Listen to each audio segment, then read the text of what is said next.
আসসালামু আলাইকুম প্রিয় শিক্ষার্থী, আজকে রাইট ফর্ম অফ ভার্বস এর ডে 6 একদম পুরো মনোযোগ দিয়ে ক্লাসটা করো। অবশ্যই তুমি ক্লিয়ার হয়ে যাবে ইনশাআল্লাহ। প্রিয় শিক্ষার্থী, তোমরা যারা ইংলিশটা নিয়ে অনেক বেশি টেনশনে, অনেক বেশি ডিপ্রেশনে আছো, ইংলিশ সেকেন্ড পেপার ফার্স্ট পেপারের প্রতিটা টপিক বেসিক টু অ্যাডভান্স তুমি ধরে ধরে শিখতে চাচ্ছ, তাহলে নির্ভয়ে নিঃসন্দেহে তুমি আমার বেসিক টু অ্যাডভান্স পেইড কোর্সে ভর্তি হতে পারো।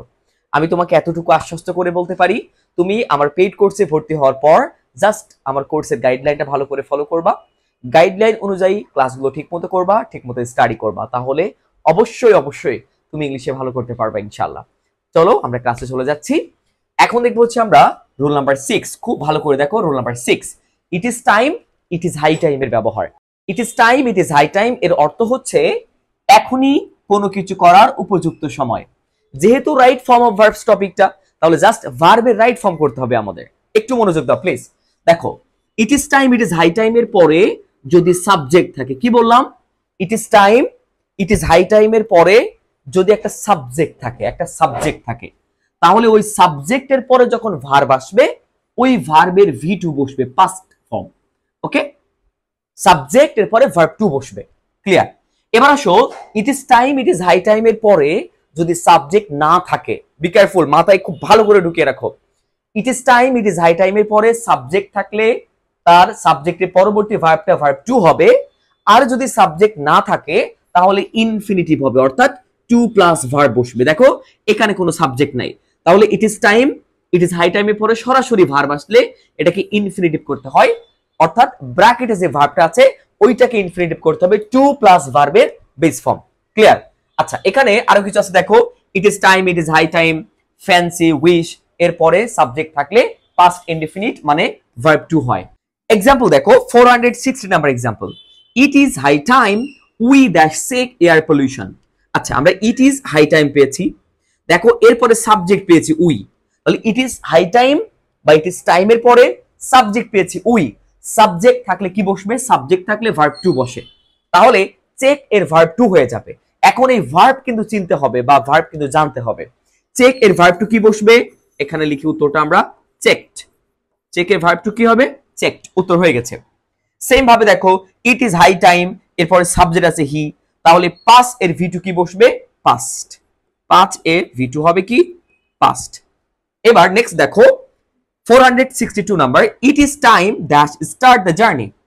ইট ইজ টাইম পেয়েছি, বাট এখানে কোনো সাবজেক্ট নাই।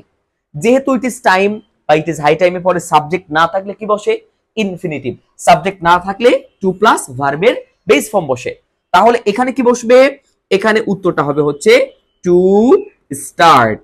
টু স্টার্ট ইনফিনিটিভ, এখানে 2 যুক্ত হবে, টু স্টার্ট। ঠিক আছে? আচ্ছা চলো এখন দেখি আমরা যে এই নিয়ম থেকে আমাদের অ্যাডমিশন টেস্টে কিভাবে কোশ্চেন এসে থাকে। 464 number example, it is high time we dash the people conscious about our national interest. এই কোশ্চেন এসেছিল ঢাকা ইউনিভার্সিটি ডি ইউনিট 2009-10 সেশনে। একদম ভালো করে দেখো please. It is high time we, দেখছো সাবজেক্ট পেয়েছি আমরা, ইট ইজ হাই টাইমের পরে সাবজেক্ট পেয়েছি, সাবজেক্ট থাকলে কি বসবে? ভার্ব 2 বসবে। আচ্ছা, তাহলে এখানে আমরা দেখব যে ভার্বটা কোনটা ভার্ব 2 আছে। শুড মেক, এটা ভুল আছে। উইল মেক ভুল আছে। মাস্ট মেক ভুল আছে। মেড, এই দেখো মেক এর ভার্ব 2 হচ্ছে মেড, তাহলে এই ডি নাম্বারটা হচ্ছে সঠিক উত্তর। এখন দেখবো হচ্ছে আমরা রুল নাম্বার 7। রুল নাম্বার 7 এ দেখবো অ্যাজ ইফ অ্যাজ দো এর ব্যবহার। অ্যাজ ইফ অ্যাজ দো এর ব্যবহারটা খুব ভালো করে দেখো। দেখো অ্যাজ ইফ অ্যাজ দো এর অর্থ হচ্ছে যেন, এটার ব্যবহার হচ্ছে 2টা। অ্যাজ ইফ অ্যাজ দো এর ব্যবহার কয়টা? 2টা। দেখো অ্যাজ ইফ অ্যাজ দো এর আগের ক্লজটা যদি প্রেজেন্ট ইনডিফিনিট হয়, প্রেজেন্ট ইনডিফিনিট টেন্স মানে কি? আমাদের ভার্ব চিনতে হবে। টেন্স মানে হচ্ছে ভার্ব দেখে টেন্স আইডেন্টিফাই করতে হয়।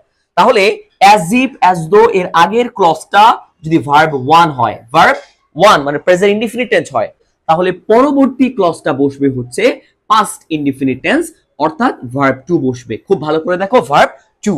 এবং আরেকটি বিষয় মনে রাখো, এই ভার্ব 2 এর এখানে যদি বি ভার্ব থাকে, যেমন am, is, are, was, were, যদি বি ভার্ব থাকে তাহলে ভার্ব 2 এর জায়গায় অবশ্যই ওয়্যার বসবে।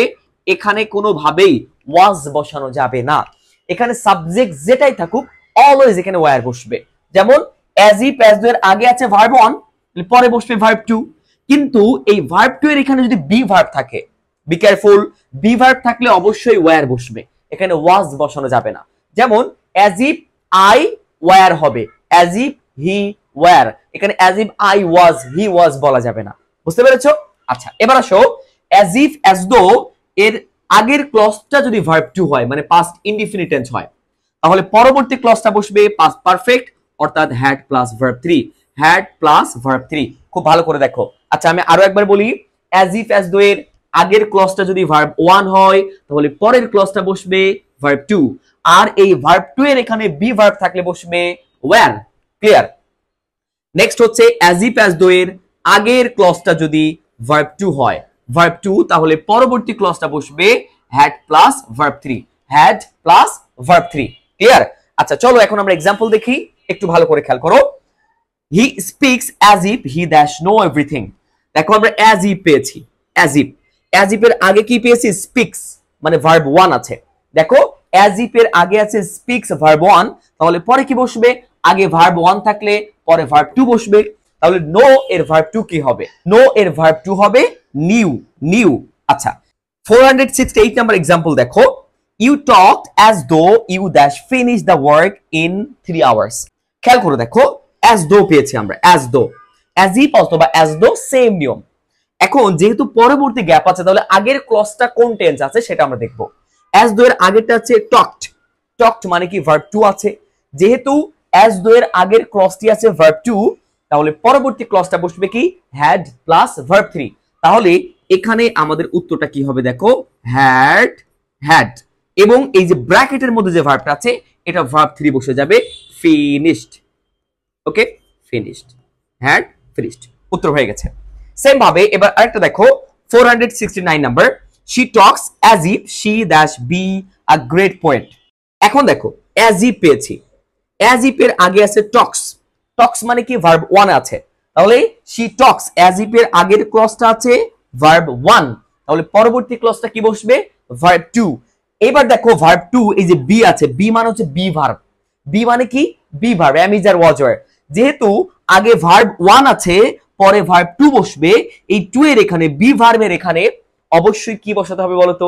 একটু আগে কিন্তু বলে দিয়েছি, ওয়্যার বসাতে হবে, ওয়্যার। কারণ এখানে কিন্তু শি এর পরে আমরা জানি শি ওয়াজ বসে, শি ওয়াজ, কিন্তু যেহেতু এখানে অ্যাজ ইফ আছে, এই জন্য এখানে আর ওয়াজ বসানো যাবে না, এখানে বসবে ওয়্যার। বুঝতে পেরেছো? She were. চলো এখন দেখি আমরা এই নিয়ম থেকে ভার্সিটি অ্যাডমিশন টেস্টে কিভাবে কোশ্চেন এসে থাকে। ও he speaks as though he dash everything, use the right form of verb. আচ্ছা, এই কোশ্চেন এসেছে রাজশাহী বিশ্ববিদ্যালয় বি ইউনিট 19-20 সেশনে। খেয়াল করে দেখো, হি স্পিক্স অ্যাজ দো, আমরা অ্যাজ দো পেয়েছি, অথবা অ্যাজ ইফ থাকতে পারতো, একই নিয়ম হবে। অ্যাজ দো এর আগের ক্লজটা আছে দেখো স্পিক্স ভার্ব 1, স্পিক্স কি? ভার্ব 1, তাহলে এখানে পরবর্তী ভার্বটা কি বসবে? ভার্ব 2 বসবে। তাহলে নোজ হচ্ছে ভার্ব 1, এটা হবে না। হ্যাজ নিউ, এটা হবে না। তারপর দেখো নন হচ্ছে ভার্ব 3, হবে না। এই যে নিউ, নো এর V2 হচ্ছে নিউ, তাহলে বি নাম্বারটা হচ্ছে সঠিক উত্তর। ওকে প্রিয় শিক্ষার্থীরা, তোমরা যারা ইংলিশটা নিয়ে অনেক বেশি হতাশায়, অনেক বেশি দুশ্চিন্তায় আছো, কোনো টেনশন করতে হবে না প্লিজ। তুমি আমার পেইড ব্যাচে ভর্তি হওয়ার পর তুমি জাস্ট আমার পেইড কোর্সের গাইডলাইনটা ভালো করে ফলো করবা। যেভাবে তোমাকে গাইড করব ওই গাইডলাইন অনুযায়ী স্টাডি করবা, ঠিকমতো ক্লাসগুলো করবা, তুমি ইংলিশে অবশ্যই অবশ্যই ভালো করতে পারবে ইনশাআল্লাহ। আজকে এই পর্যন্তই, আল্লাহ হাফেজ।